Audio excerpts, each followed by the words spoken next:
Welcome, people, to the Rudebuoyz podcast. And on today, we're going to just be talking about everything because we haven't had a show since the COVID. We tried to record one last week, but the levels were bad, so really we decided bad. not to use it. Don't know what happened. It's Yeah. blame me. And, we're going to just because there's so much going on right now with the Karens and the Johns and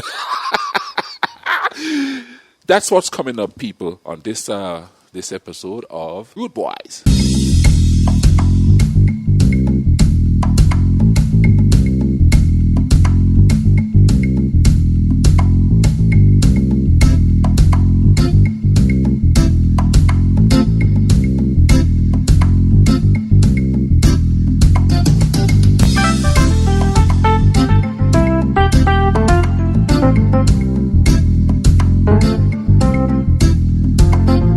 Yes, people were going with you all the thing. This is the Dirty Immigrant. That's Scotland. Once again, welcome to the Rudebuoyz. So what's been going on in Scotland? Well, other than needing to get more work done on my car, you know, it's funny. One of the reasons why I got rid of, even though it's like it had to be pried out of my hands, got rid of my Galaxy was, the cost of, getting things fixed on it. And man, I have just spent about close to, or at least around $1,200 since April on my car. And the car that I have now, it's a 2001, so it's not really new, but it's also not really old, and it's also not some like odd model. When I went and got some repairs done when I was back home in Virginia for a little bit, when I told my brother-in-law how much it was, he goes, "Oh man, if that would have been us," because they've got an H2 Hummer. That probably would have been $1,200. It's like, okay, it's a Mercury.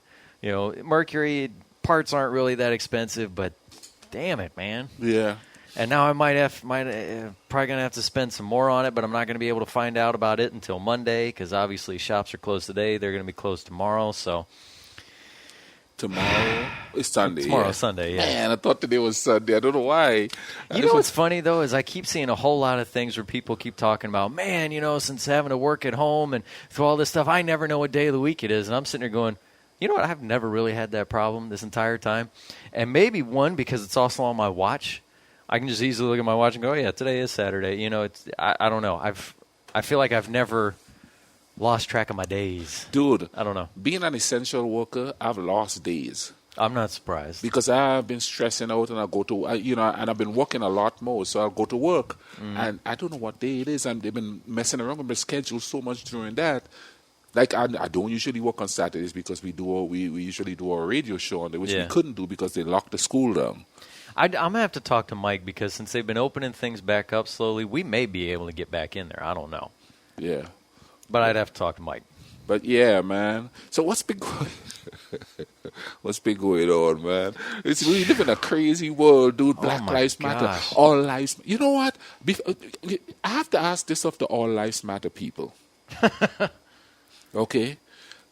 On my Facebook page, because which I'm probably I'm thinking seriously of getting rid of, because all people do there is argue, and I'm starting my own website, and the idea is if you're going to come there, you just come there and talk, have a conversation, because I don't think everybody... Debate is different from arguing, and people don't seem to understand that anymore. They think debate is, oh, you just said 4 words, and I already disagree with you. Now I have to scream at you and call you names. Yeah. Yeah. You know what I mean? And I don't get people arguing on my Facebook page because, anytime I put something up and I realize people are commenting a lot, I straight up say, I don't care who you are. If I see you curse at anybody, if you call anybody names, I want to delete you. I don't even care if you're a family member. You're gone. Yeah. Not on here.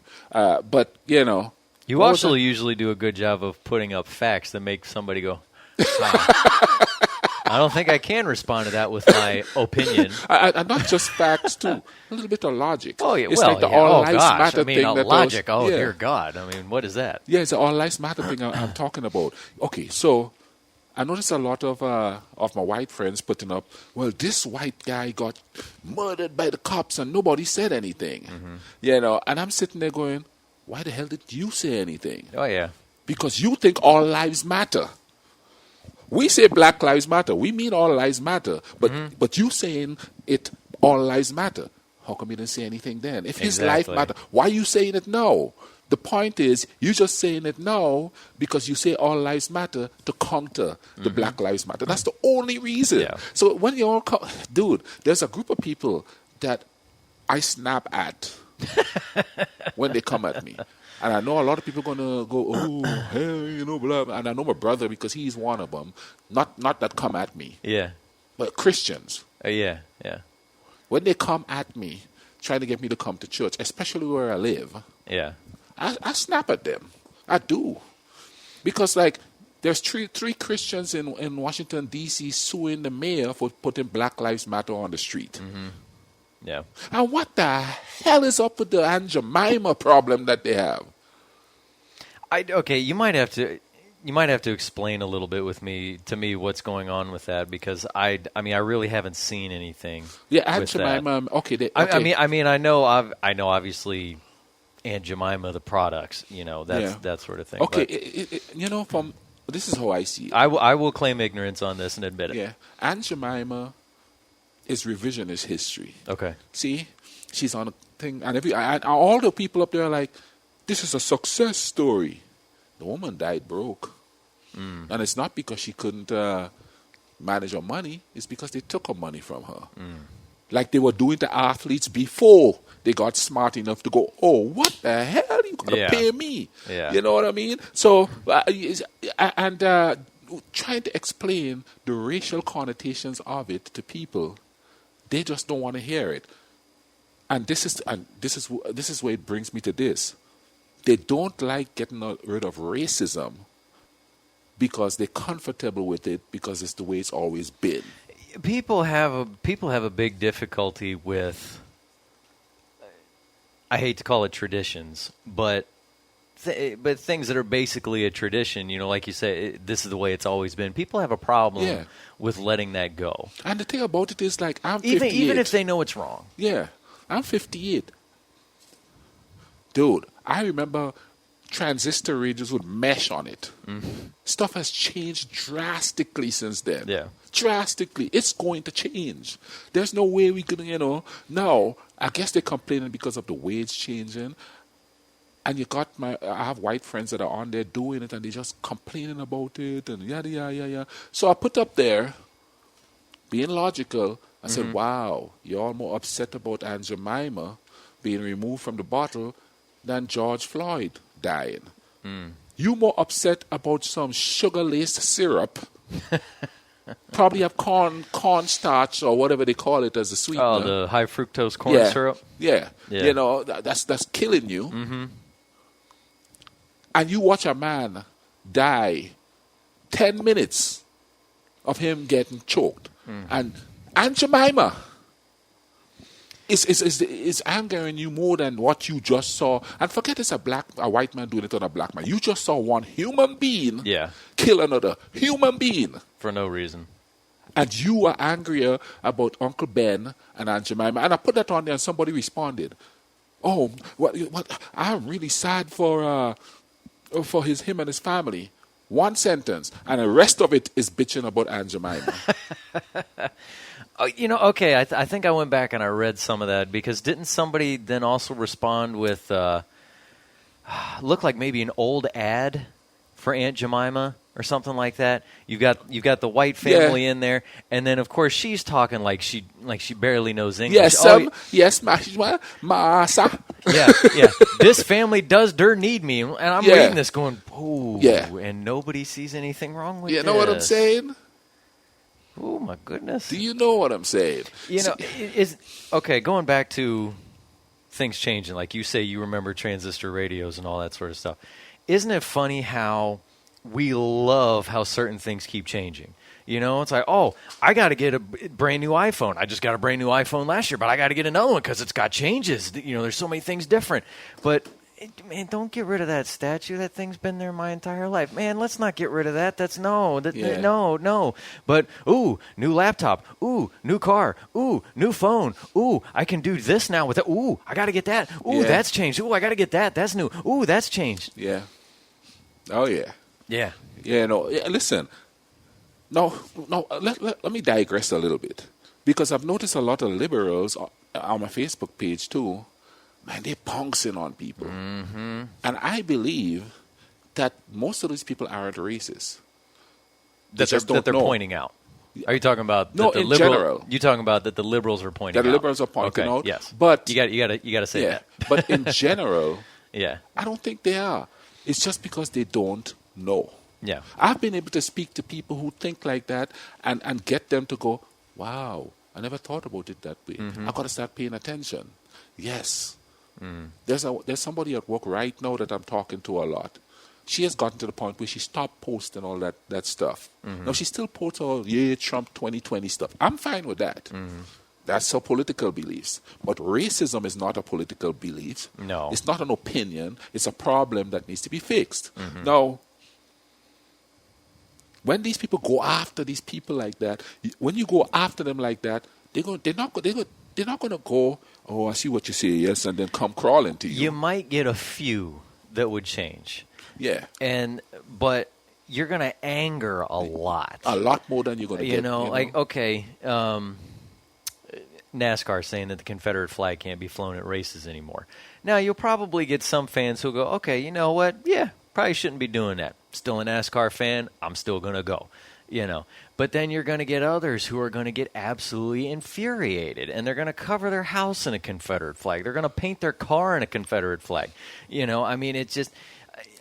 You see, Look, I'm not trying to say NASCAR shouldn't have done that, because that was something that should have been done a long time ago. Yeah. When you and that's another thing. When you keep seeing things that are getting done now, you sit there and go, it had to take till now? It had to take to something like this to happen for you to go, maybe we shouldn't have that. Yeah. I don't know if you saw the people, Events DC. They run RFK Stadium and a couple other places. I didn't even know RFK Stadium was still standing, but there was a statue of George Preston Marshall outside of it, who used to be the owner of the Redskins, who was almost about as white as you can get. This man was against integration. He tried to keep the Redskins white as long as he possibly could. It took Bobby Kennedy and JFK saying, if you do not integrate your team, you can't play in a publicly funded stadium anymore. So he finally traded for Bobby Mitchell. Now, luckily, Bobby Mitchell, Hall of Famer, But, and another thing I found out that I didn't know about, okay, the old, the big fight song that the Redskins have, one of the lines is Fight for Old D.C. Used to be Fight for Old Dixie. In Washington, D.C. I know. The nation's capital that was the team that lost is getting... Yeah, exactly. Washington, D.C. was the nation's capital during the Civil War, not the capital of the Confederacy. It was the capital of the United States. And here they are moving down from Boston to play in D.C., and he's got a fight song saying, "Fight for Old Dixie." You see, that's how they do it, though. That's how they do it, though. So anyway, they removed the statue. Yeah. And as I'm reading this, they did at least say this is a long overdue thing. But, it's just sometimes when you see some of these things, you go, it had to take a giant movement for you to go, yep. Yeah, you're right. Yep. Now, and this is the reason why I say a lot of these people... Now, well, hopefully they're learning. Hopefully these people are a lot learning, of these people who are fighting back against it, they're probably racist and don't know it. Yeah. You know what I mean? And the reason why I say that, I don't mean to I am labeling them, but I'm not doing it maliciously. I'm doing it so that some of these people could realize that it's like the name the Redskins, okay? And somebody on my Facebook page again, she said, what's the big deal? What happened is the Europeans came here and they saw the Native Americans, and the ones they encountered painted their face red, and they were warriors, and they were... It was an honor to be a warrior. Okay, fine, then rename them the Warriors. I know, but it was an honor to them, not to you. Yeah. And who the hell are you to name people? That's the problem. That's the problem in Africa now, because you slash everything up and name them what you wanted them to. That's the problem. That's why India and Pakistan is fighting. You slash them up and name them countries that you want to. They only just started changing the names of countries in Africa back to the African names in the 70s after a bunch of them started, the Europeans started leaving. You want to know something else with the Redskins? They used to be the Boston Braves. So they went from a name that does seem to bother some people. I haven't really heard a whole lot about saying like the Atlanta Braves they changed their name. It's just maybe not caring for the tomahawk chop that they do cheer, which the Chiefs do too. But they used to be the Boston Braves. Then they became the Boston Redskins. Probably because the owner at the time thought, I got some native in me. Well, and you know what? I've been reading a lot of NFL history lately, from Dan Rooney's book to one that Joe Horrigan wrote. Joe Horrigan, who recently retired, that was like one of the major people at the Football Hall of Fame and is one of the biggest historians of NFL history. There's not a whole lot of good things you see about George Preston Marshall. There really isn't. I mean, some of the talks in there just about Dan Rooney talking about being around in the early days, because his father, Art Rooney, was the one who started the Steelers, but Dan was always around. And so being there for a lot of the discussions and everything, he didn't have a whole lot of good stuff to say about Mr. Marshall. He really didn't. And it's, kind of already knowing a little bit of the background to him when I'm reading some of this stuff, and Dan Rooney really didn't have anything good to say about him. Joe Horrigan's trying not to be nasty, but you can tell he really doesn't have a whole lot good to say about him. You kind of just go, Now, he's already in the Hall of Fame.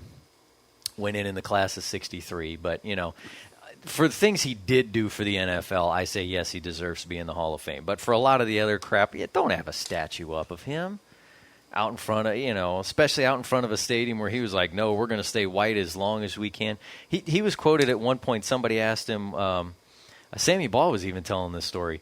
He said somebody asked him one time, hey, when are you going to start signing black players? He said, I'll start signing black players when the Harlem Globetrotters start signing white players. Boy, if that's not telling you basically, hey, screw off.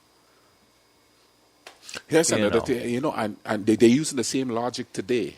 Okay, I saw somebody put up, well, if the Confederate statues offend you, take it down, and you want to take them down? Well, I say Martin Luther King statue offend me, take it down. I saw you post that.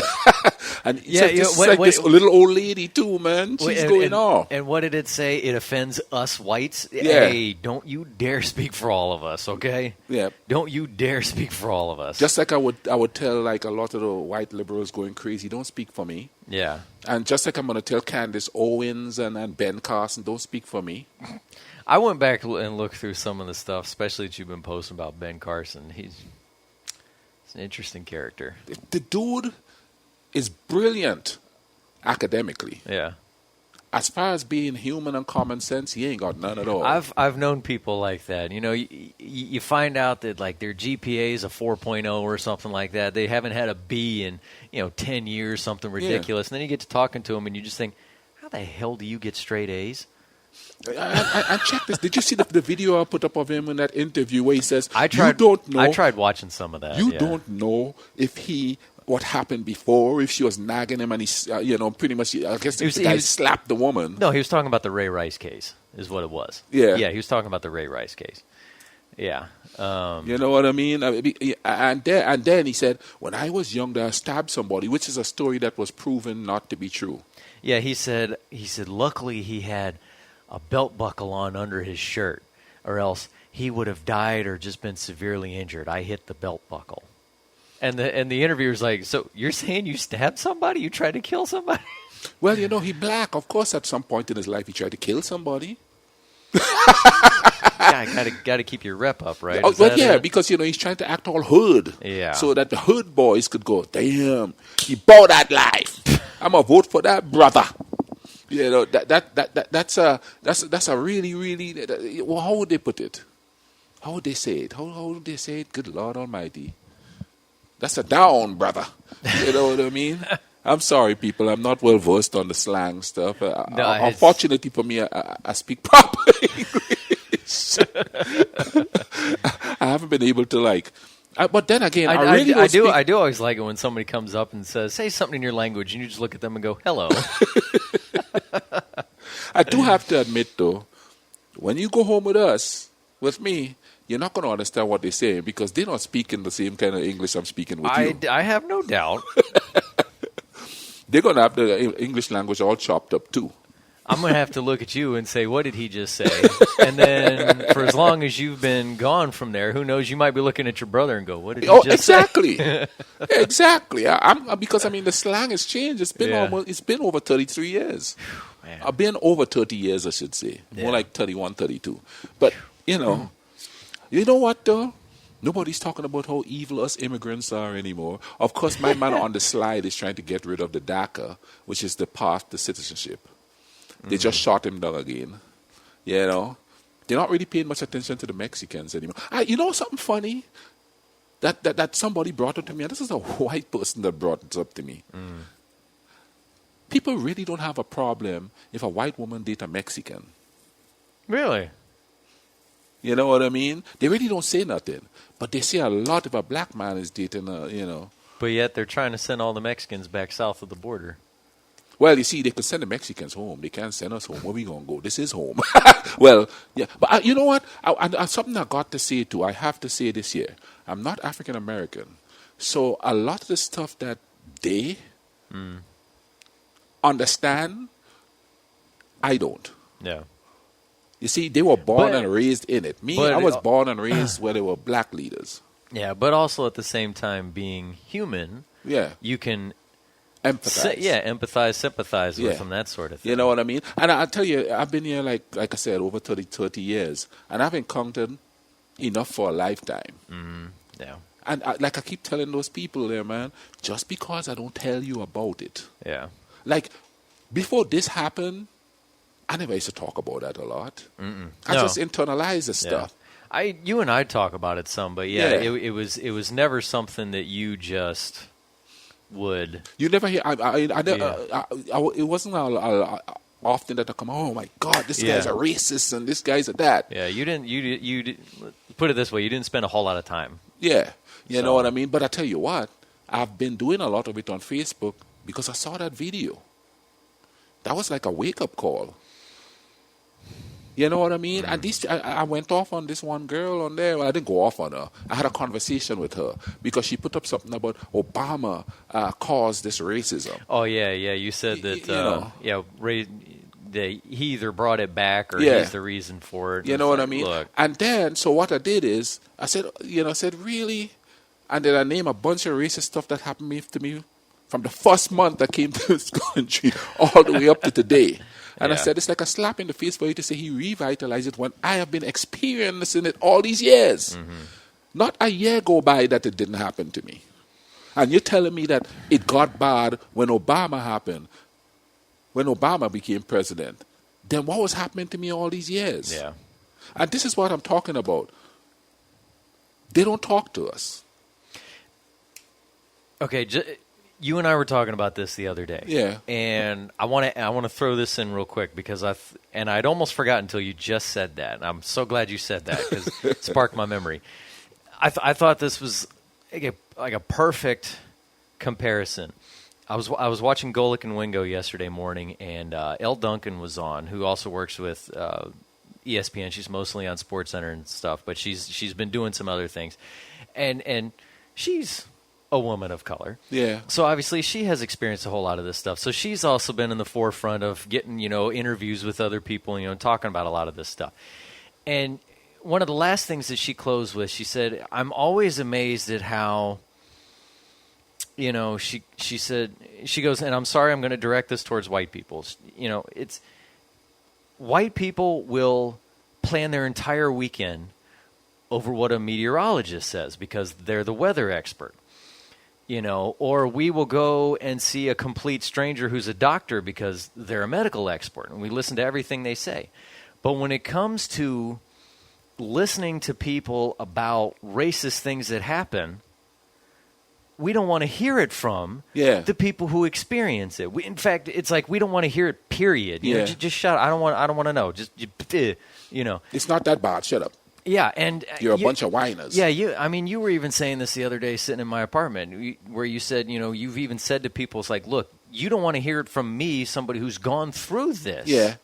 who is going to tell you it from the heart. Exactly. You'd rather listen to Candace Owens, who's going to tell you from a pocketbook. And I thought that was just a really good comparison because, I mean, if you're looking at, okay, how's this weekend going to go? You're going to sit there, especially if, like, you watch your local news, you're going to listen to what the meteorologist tells you, and you're going to go, okay, well, Saturday afternoon's not going to be good. I really have to mow the lawn. Oh, Sunday's going to be perfect. I can do it Sunday. You're planning your weekend around what they tell you. Oh, we can't grill out on Sunday night. It's supposed to be pouring. Let's do it Saturday. That type of thing. Or, I mean, heck, even just when I went to get the surgery done for my neck, I had never met Dr. Hoyt before in my life.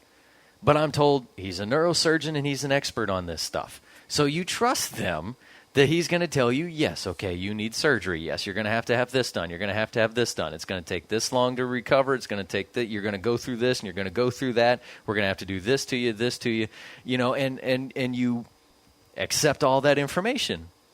But then, like, if I was to sit here and listen to you tell me stuff, I was like, man, shut up. It's You know what I mean? And these are people that I know who consider me their friend. Mm-hmm. But they would rather listen to a stranger who they know nothing about over me. Yeah. That's when I start posting. And another thing I do too, I'll post something up and I don't respond to them. Because I ain't trying to argue with you. I know, listen.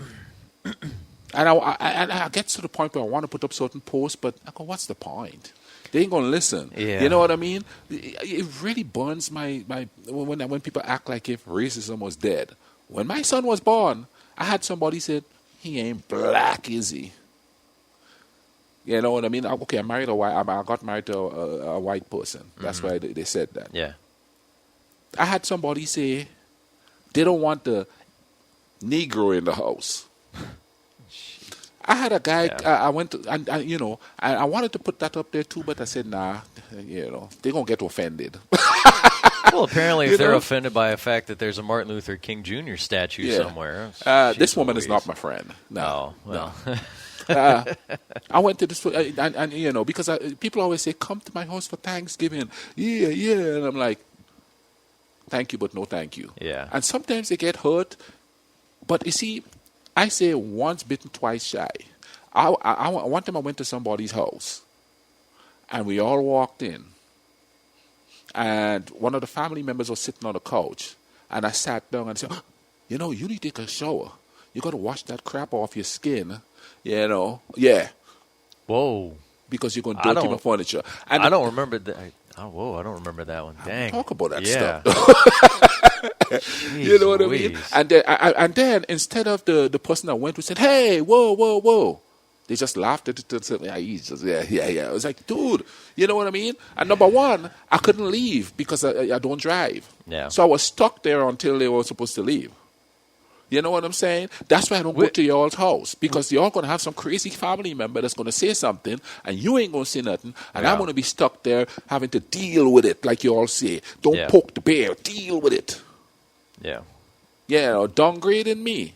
Like, I rarely downgrade people unless they really make me angry and unless they're politicians and preachers. And the thing about it is, I'm not anti-religion. I'm not anti-God. As a matter of fact, I believe there is a God. Yeah. However, I don't want to. Dude, it's so frustrating because, I went to a funeral one time and had a preacher refuse to shake my hand because I'm black. And everybody's like, well, maybe I said, I was the only black person there. He shook everybody else's hand. As a matter of fact, he went around me to shake the person's hand behind me. I had one walk away from me because I said I grew up Catholic. You know what I mean? Prejudice run rampant, and that's why I'm not going to church. I'm sorry. I'm just, no, I'm not sorry. Yeah. I'm just not going to do it. You know what I mean? And you know what? And like you said, as far as people not sticking up for you, kind of defending, laughing it off or whatever.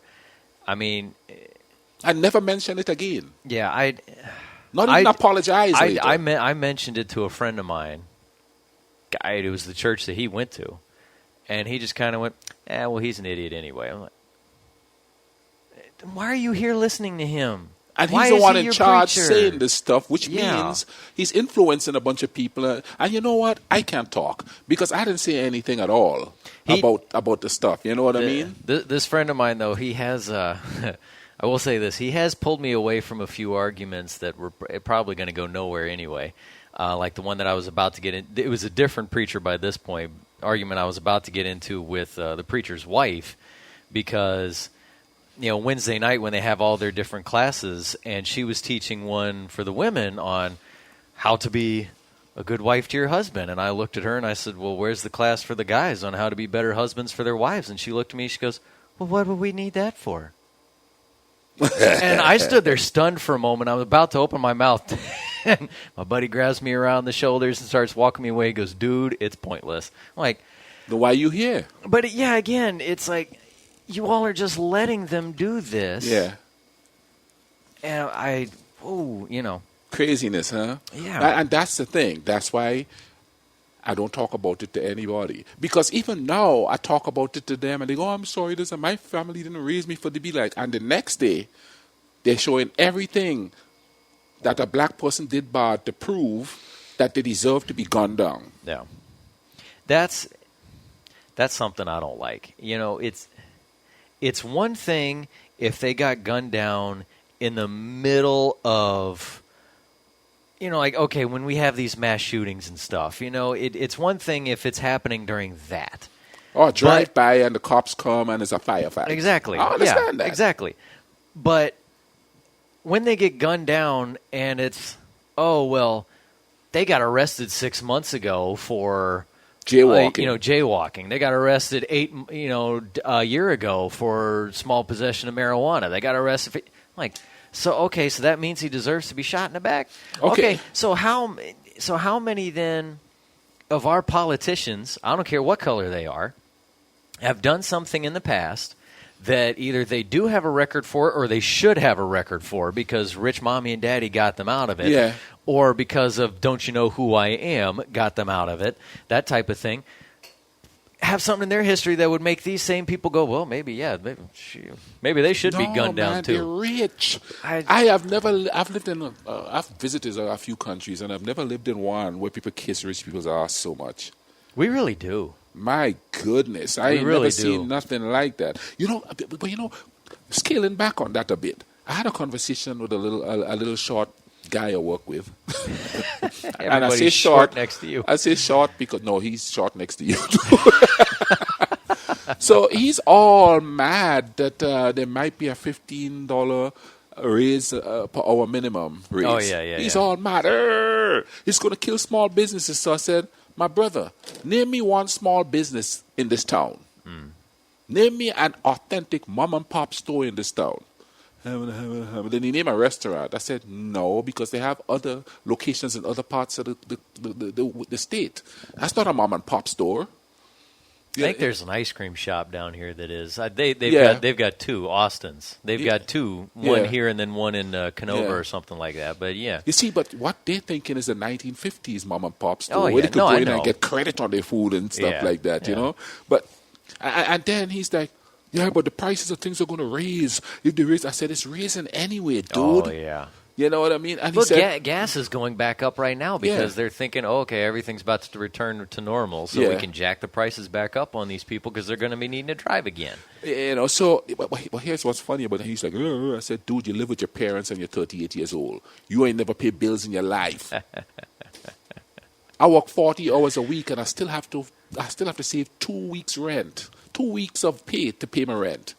And my rent is small compared to the stuff other people pay. And I don't even pay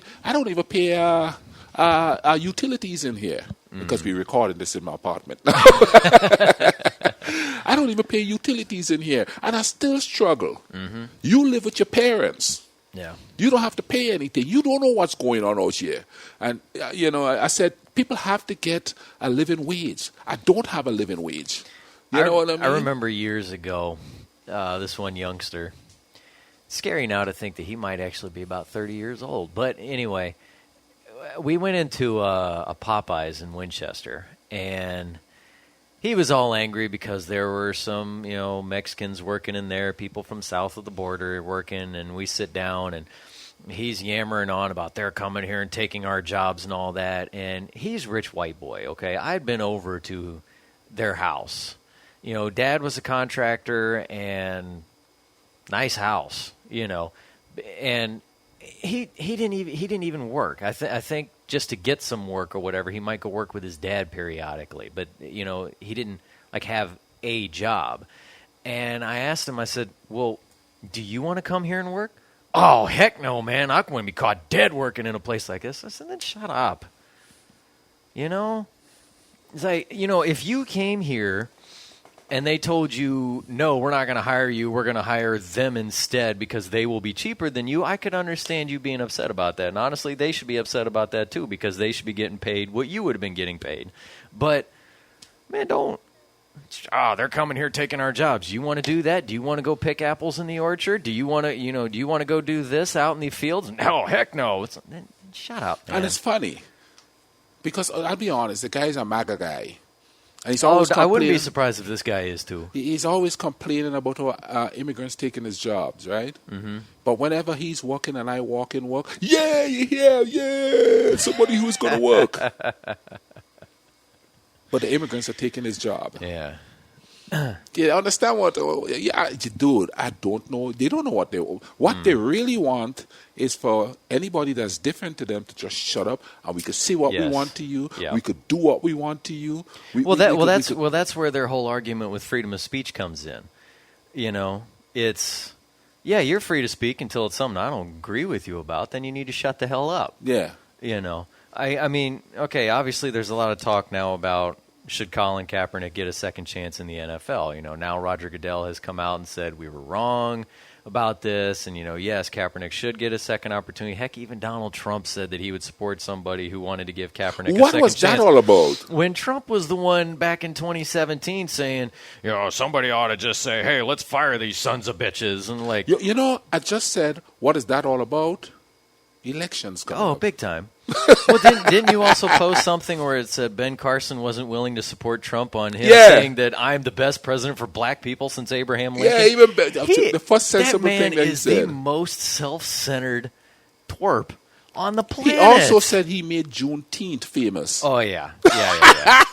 You all are celebrating it, know about it because of me. Yeah, you know what I mean? Listen, Lord 15 Almighty. years ago I was DJing at Juneteenth.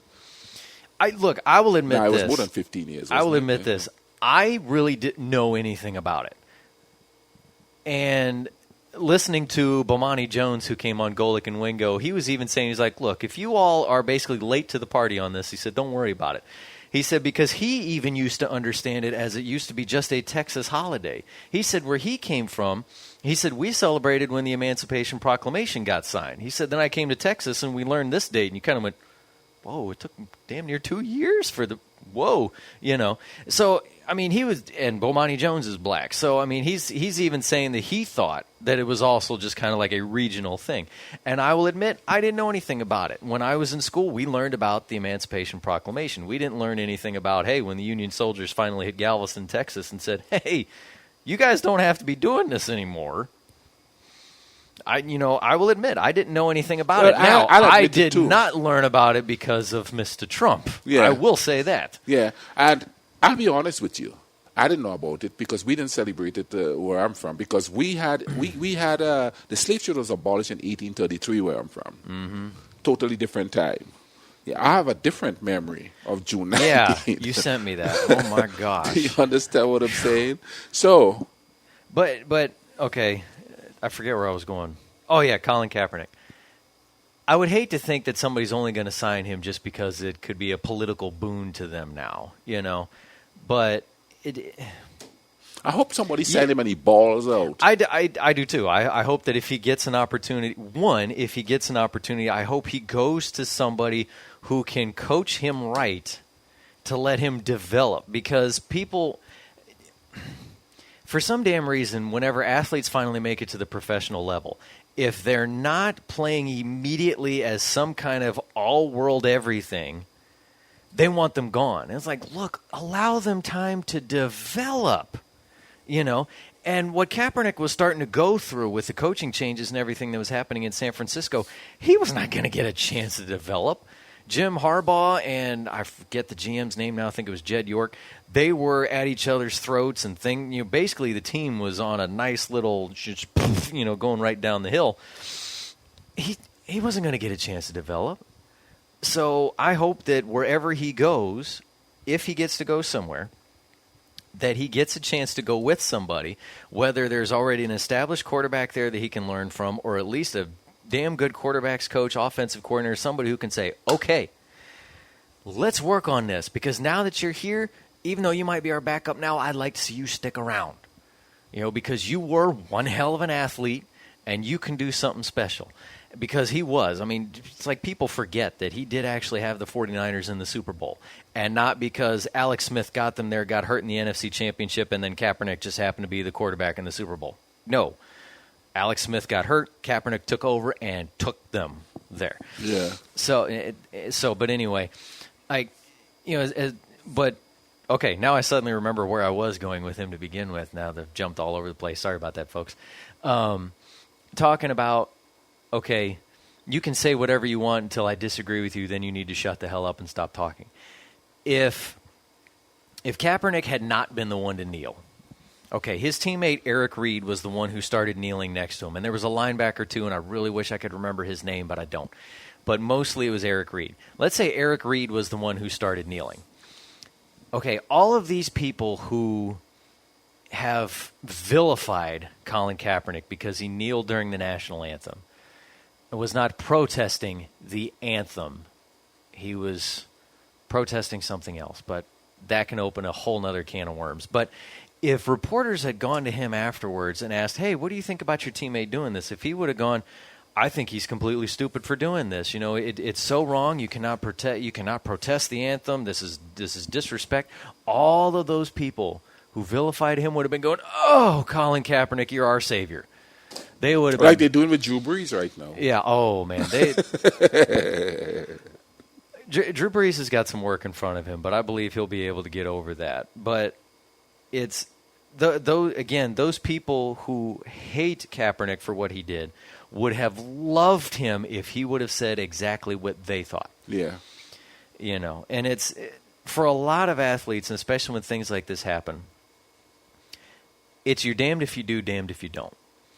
I know I've told this story before, and I did it in my ethics paper when Tiger Woods got asked about, and this is before any of his scandal stuff happened, when he got asked about the war that was starting to happen in Iraq, when Bush was sending the troops over there, the second Bush. And people were asking him, basically trying to get him to speak out against the war. And he said, look, I don't want to do that. I'm just here to talk about golf. Oh, my God, Tiger Woods, you need to speak out against this. Well, what if he would have said, well, you know what, I agree with Bush. Those people who would have wanted him to speak out would have been, shut up, Tiger, and just swing your golf club.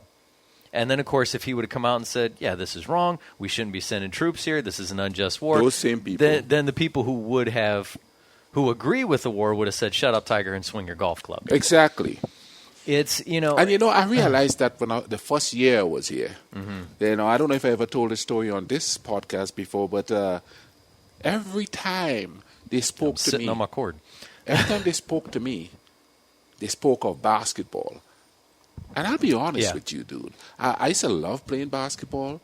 I don't know much about anything else but to dribble the ball. You know what I mean? And then one day, an administrator from the school come up to me, and that was back in 1986.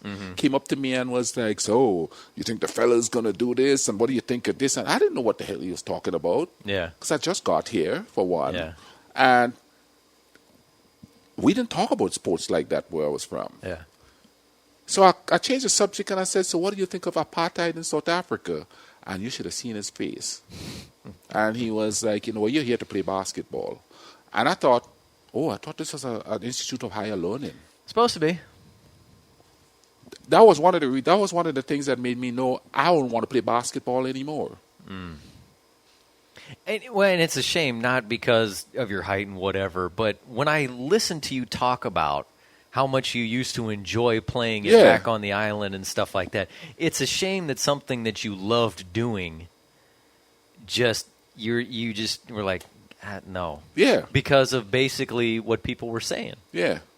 You know what I mean? I did not want to play. As a matter of fact, once I stopped, I don't even play basketball anymore. How many times have you seen me play basketball? There's only been a handful of times I've seen you shoot. Yeah. However, that one time, that was awesome. You know what I'm saying? I don't even touch a basketball anymore. No. And now I tell people, no, I've never played basketball. And I tell you why I do that. And I've noticed a trend. And I hate to say this.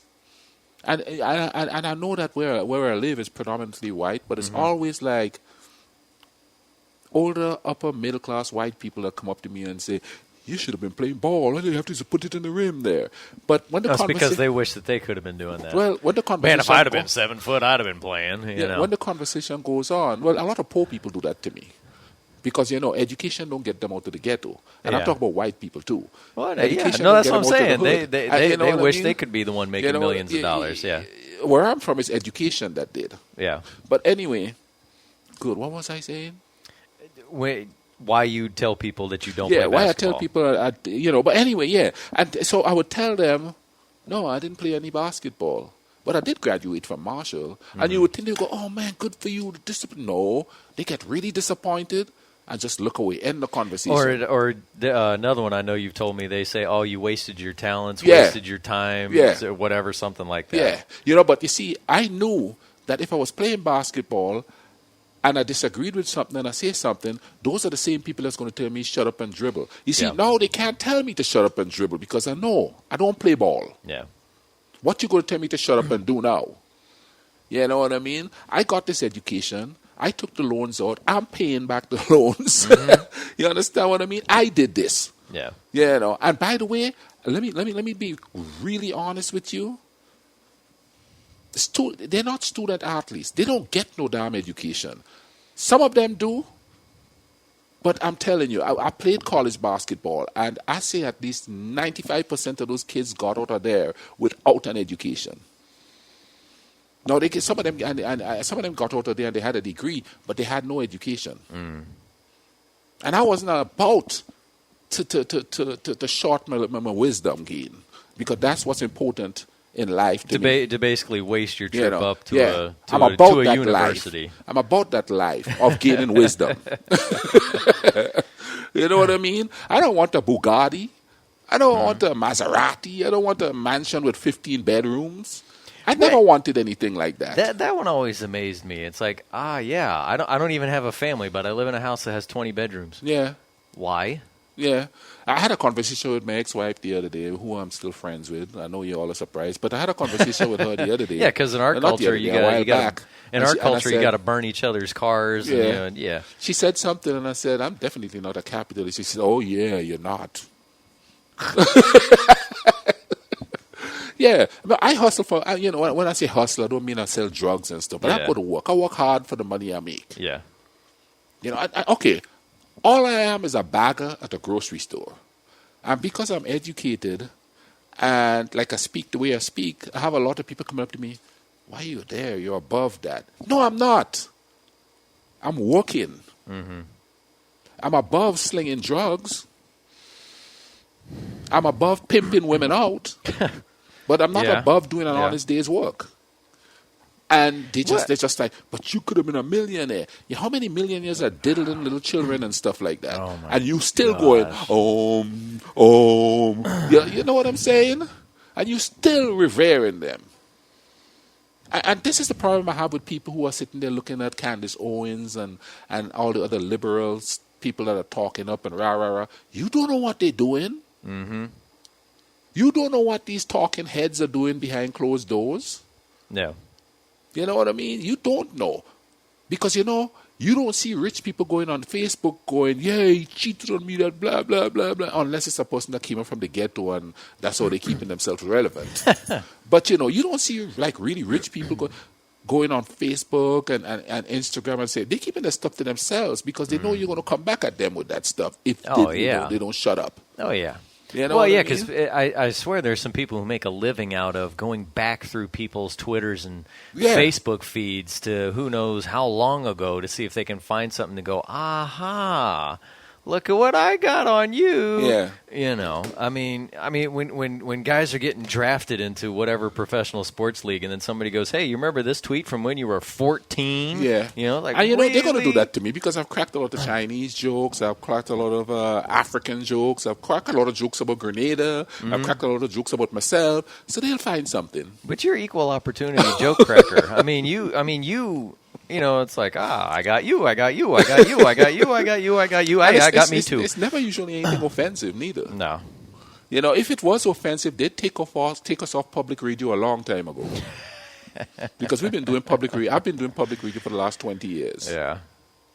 So I would have been off the radio. So it's nothing offensive, but they will make it offensive. We did have somebody who tried to get us taken off because I said that I thought Fox News needed to shut the hell up. Yeah. And they couldn't believe that WMUL would allow such a liberal show to be on their station. I'm like, dear God, you know. And then in the next segment that we started talking about, we started ripping on liberals. Like, yeah. Like, well, but unfortunately, that way conservative had already shut us off by that point. We actually talk about the liberals before we talk about them. They just didn't hear that. They heard that. I thought we did it after. But I could be wrong on that. Yeah. But either way, it was, again, we went after both sides, but one side only heard one thing, and that was enough for them to think that we needed to be off the air. Yeah. You know. And, okay, there's been some things.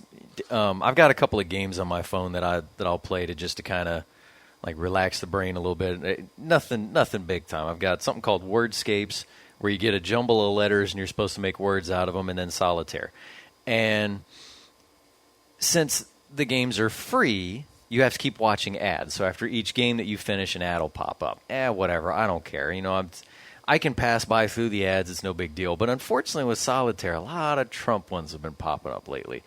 And, one says, do you support him? Yes or no. But I'm not going to click on it. And look, I don't support him. He's not a leader.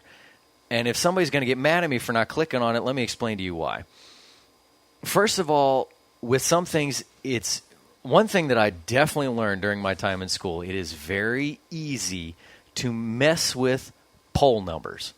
Very easy. How do I know that even though this ad has come up and it has said, do you support him, yes or no, that if I just click on it, that it doesn't automatically say, thank you for showing your support to Trump. We appreciate it. Your name is now on our list. I'm like, whoa. No, I didn't do that. We will send you some flyers and exactly. pamphlets. So, and the other thing, too, is it also shows him in a photo with, looking so, presidential and majestic and whatever. And it's like, this is obviously something that is meant to support this man. So I'm not even going to test it. And, shoot. What was another one that's been coming up? Crud! I just lost where I was going to go with some of that. Shoot! Oh man!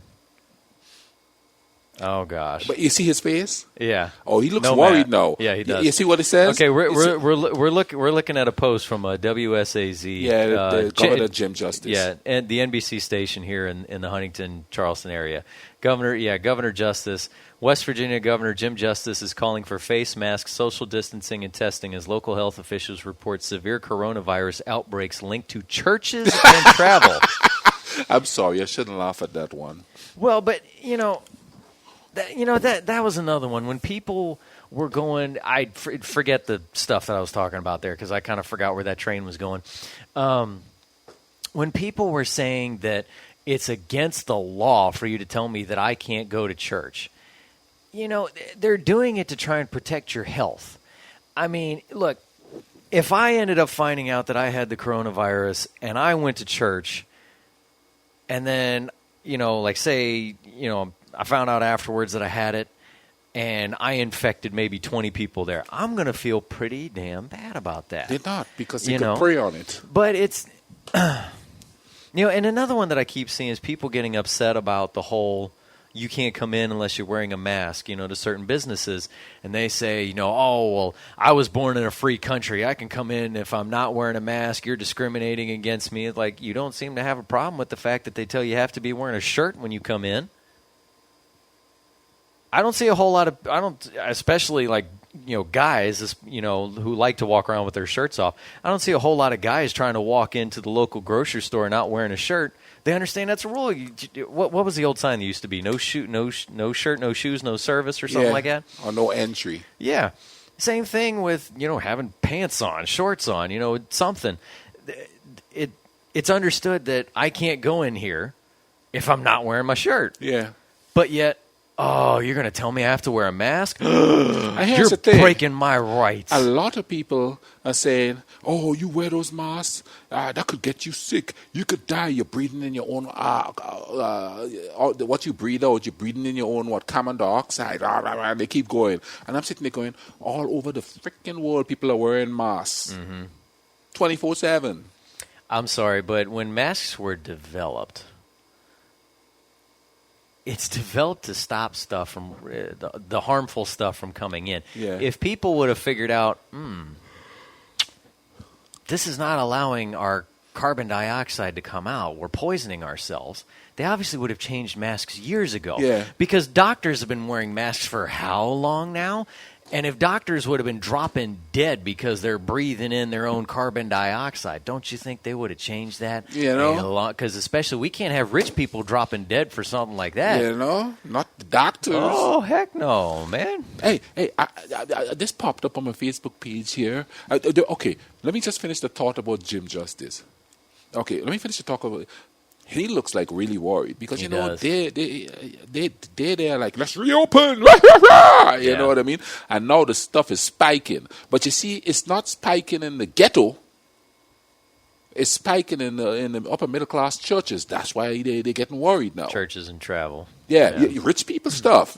Yeah. So now they're starting to get worried. You understand what I mean? Okay, let me change the subject because see, we have just a bit of anyway. Couple of really cool stories here. I just had put up one there where this woman is driving down the street, and I don't remember where she was, but she's driving down the street, and there's 3 cop cars surrounding a young black guy, a teenage black guy in his car. And she's like, whoa, I don't know about that. I'm going to go around. This is a white lady. So she go around and she stopped. She said, is everybody all right here? And they said, I'm guessing she was filming this? Yeah. Okay. They said, yeah, everything is all right. And she said, what did he do? Oh, his tail lights is out. She said, then why do you need 3 cops surrounding him like if he's a criminal? Yeah. She said, do you need these things? Look at how scared he is. And you're all surrounding him. And she said, 2 minutes later, the other 2 cops took off. And the other guy wrote him the ticket and he left. Yeah. This is what goes to, again, a white privilege thing, but white people definitely don't want to admit it. Look, I've had a few instances in my life that when you start to learn about some of these other things, you do think back, how would that have been different if I wasn't white? Shortly after I had started driving and I had a job working when I was in high school, I'm driving home, and as soon as I pull out of the Burger King parking lot, which is where I worked, a cop pulls out behind me. And, I mean, it's late. I understand that. It's late. We had just closed. And Winchester had kind of a curfew thing with age because there were a lot of little car clubs that were going out and causing trouble and stuff like that. A lot of white kids. Anyway, but I saw this cop pull right out and get behind me, and I thought, man, oh, man. But no part of me thought, oh, my God, I might die. Yeah. I thought, okay, I need to make sure I'm staying at the speed limit, all this sort of stuff. He follows me for like 8 miles, finally pulls me over, and then tells me, well, you have a back tail light out. And I thought, man, you followed me for 8 miles just to tell me that? Now, this was the only cop car that was there. He didn't call for backup. Nobody else showed up. This was the only cop car that was there. Didn't write me a ticket because I ended up telling him, I said, yeah, I know it just happened. I've told my dad, and tomorrow we're going to get a new taillight and putting it in. Okay, fine. He lets me go. I told my dad about it when I got home, and he said, well, he was using that as an opportunity to look around in your car to see if you had anything. Once he saw you're just in a Burger King uniform, you don't have anything laying out that he can go, aha, he's got nothing. But again, 1 cop. That was it. Multiple cars didn't pull up. I didn't have to worry. You know, I didn't have to. I'm not sitting there driving, you know, with my arms shaking, getting scared. I'm just going. I keep looking at my speedometer and going, all right, keep, you know, speed limit's 45. Keep it at 45. Don't give this guy any reason to pull you over. And you know, there was another time a cop had been following me for a while. Again, it's like 3 o'clock in the morning. I'm leaving from work. You know, I'm driving in my Galaxy. He ends up pulling me over after I swerved around a huge pothole. But then, again, I'm not frightened at this point. I know I haven't done anything wrong. And again, it's the only cop there. And he now sees I'm sitting in my Burger King uniform, and all he says was, well, I saw you swerving a little bit back there. I just wanted to make sure you're okay and you're not tired. How much further do you have to go? He ended up being really nice to me. Again, that's something else where you think about, had I been black, he would have been going, whose car is this? You on parole? Yeah, exactly. You got warrants? It's like can I check your trunk? What are you doing out this late? You know, stuff like that. Instead, he ended up, I just want to make sure you're not tired. I saw you swerving a little bit back there. And I told him, I said, yeah, you know, I've been at work since 4 o'clock in the morning. Well, how much further do you have to go? Not that much further. We live in Fredericktown. At that point, from where he pulled me over, it might have been 3 or 4 miles. Okay, that's fine. Then he starts asking me about the car, and not, is it mine? It's, man, what you got in this thing? You know, it starts asking me details, you know, wanting to know, you know, car guy. And then obviously I know I've told a story about when I was trying to jog across the street to the rec center, working there, you know, and it's 5:40 in the morning, it's still dark, and suddenly I'm hearing a cop from behind me yelling, freeze police, and I'm like, what the hell? Now, hand was on his gun, but in the holster. It was not out. It was not pointed at me. None of that.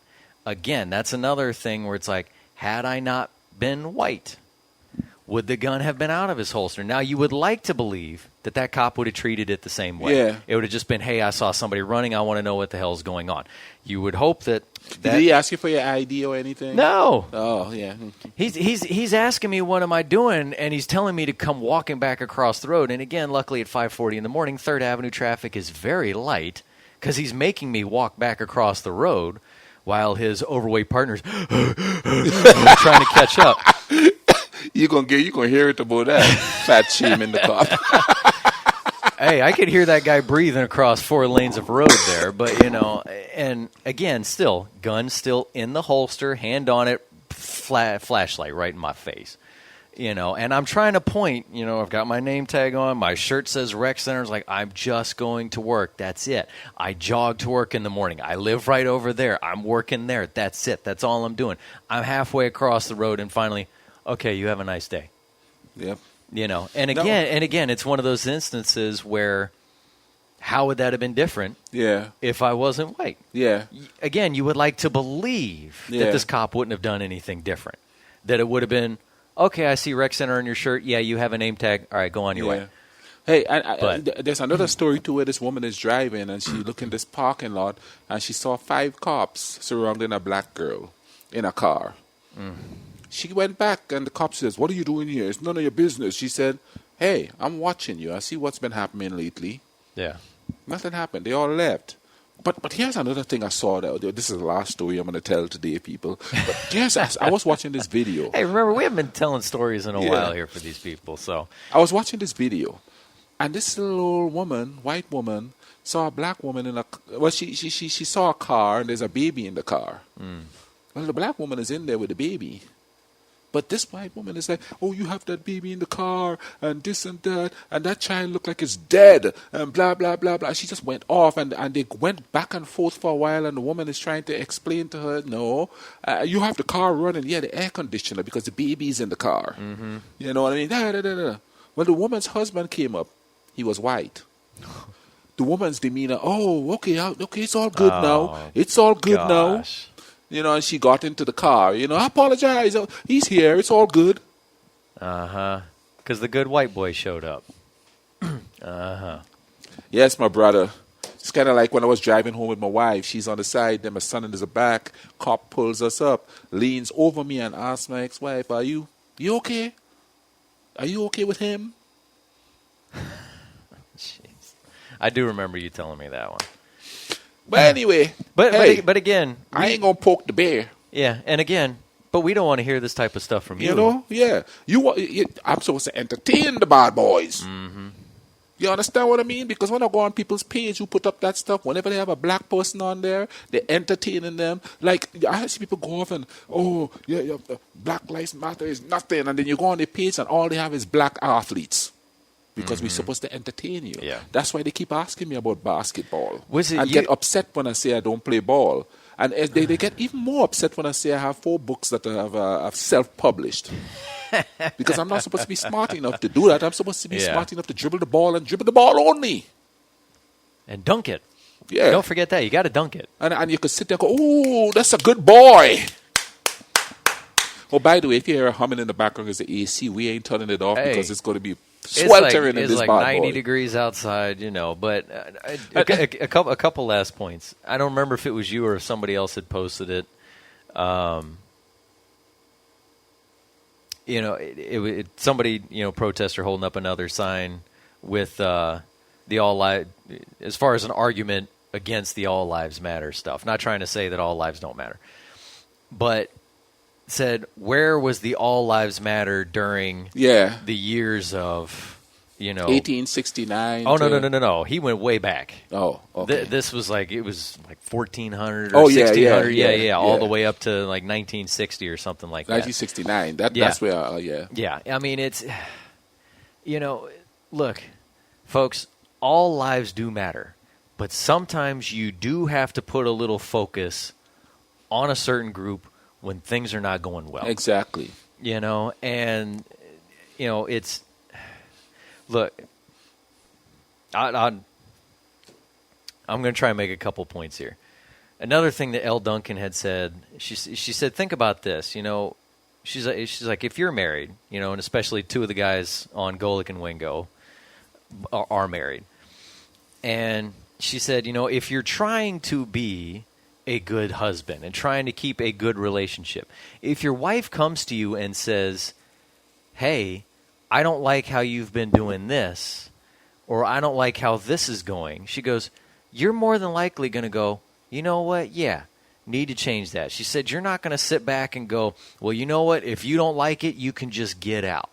And that's basically what people in this country are doing. Yeah. You know, they're saying, if you don't like the way things are in this country, you can get out. And what is wrong with wanting things to be better? Yes, this is a great country, but things can always improve. The best athletes in the world, no matter what sport they play, are always trying to get better. They don't get 5 years into their career, they've won maybe a couple titles and go, yep, that's it, I'm the greatest ever. I can relax now. No, they're always working to get better. Things can always improve. They can always get better.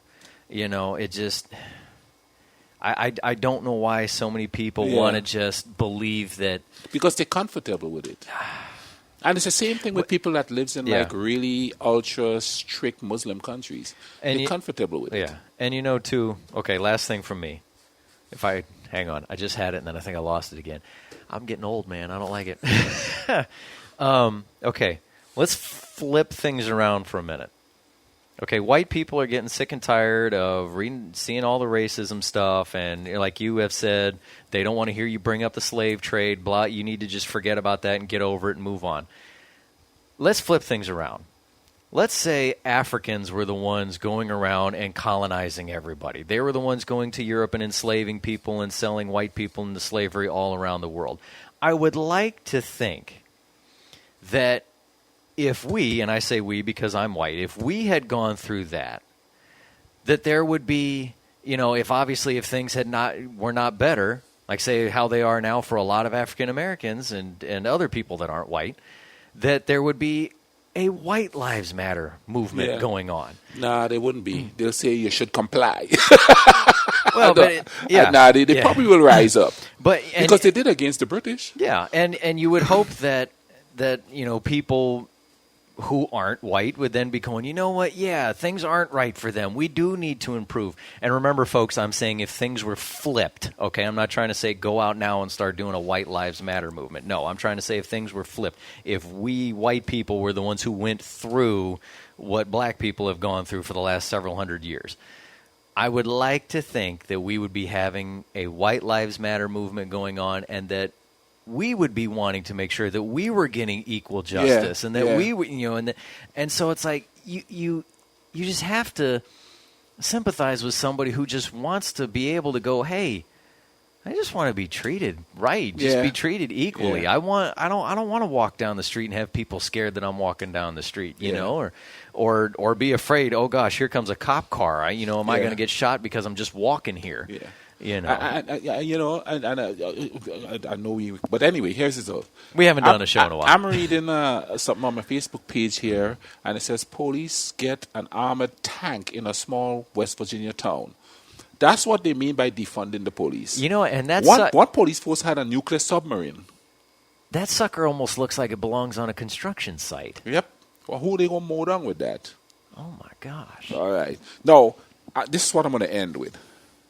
I heard people talk about the Karens. The Karens. Oh, my God. The Karens everywhere. So I was like, man. I feel so bad for people named Karen who are sane individuals. I know a couple of them, and I feel so bad for them right now. But, they keep saying this, and I was like, well, what is the typical look of a Karen? So, I scrolled through Facebook, I scrolled through, I Googled it, you know what I mean? And I all see the same thing. They all have the short cut. They look like the Stepford Wives, but with shorter hair. Mm. And a bell went off in my head. I get hit on by married Karens all the time. As a matter of fact, I went out to one of their cars, and I was putting up their groceries, and she looks at my hand and goes, my, you have such big hands. I get hit on by Karens all the time. Married ones. So don't let them fool you. And you are definitely repulsed by them, too. Because I get to hear about them all the time. Because you know what? Those Karens, they act just like the sisters in the hood that act up. They act just the same. Cussing people out. Yeah. And my goodness. That's what they act. And then they're going to go, look at them. They don't know how to act. But you Karens act that way. Oh, yeah. You all don't know how to act either. I get sexually harassed by them Karens on a regular. There's unfortunately a whole lot of people in this country right now that just don't know how to act. And unfortunately, a lot of them are in supposed leadership positions. Oh, yeah. Well, anyway, and we're talking about both sides, left and right. Yeah. So, and for the sake of a little bit of humor, libtards and conservajokes. Conservajokes? I like that one. That was so funny. You're going to choke yourself on that one. That's not good. Sorry about that, people.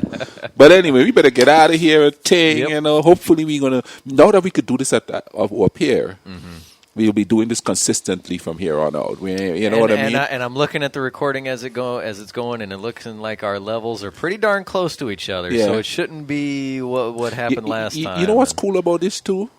We could get us some, food and thing. And now that I figure out how to use my M50 camera to do it live, we could do it live with the camera and have it be spotless. All right. Spotless. Viewing. Yeah. So look out for that coming up too. We used to go live, obviously, when we were doing the radio show, Facebook Live. We might end up doing that again, whether it's just sitting here, or once we get a chance to go back in there, in the radio station, and hopefully start to do this show again. Yeah. But we'll see. I know you and I are both trying to get out of here as well. Man. So who knows? But the cool thing about it, with all the technology that I'm putting out, that I'm getting here, we could probably still do the show even if I'm there and you're there. But man, change is no good. What are you getting this new technology for, man? You got to keep it the same. You got to have a laptop that takes forever to turn on. You can't have a camera that's working, man. No, technology change is not. I know. Good. I must be having a midlife crisis. I am a boomer.